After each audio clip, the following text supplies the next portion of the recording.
Today I just wanted to talk to you guys about two things that I think make my medical coding course that I teach stand out from others out there.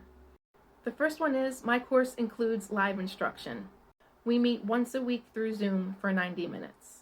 Now this might not seem like a big deal at first, but I think it's actually the most important part of my medical coding program.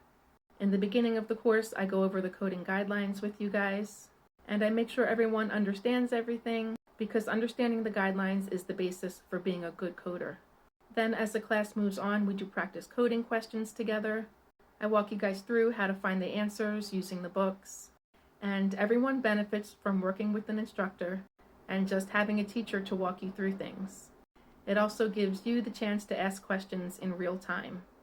Now, if you miss a meeting, it's okay. I do send the recordings out to my students. The next key component to my class is once you are finished, you get access to my exam strategy workshop, and that is a mini course that will prepare you to take the CPC exam.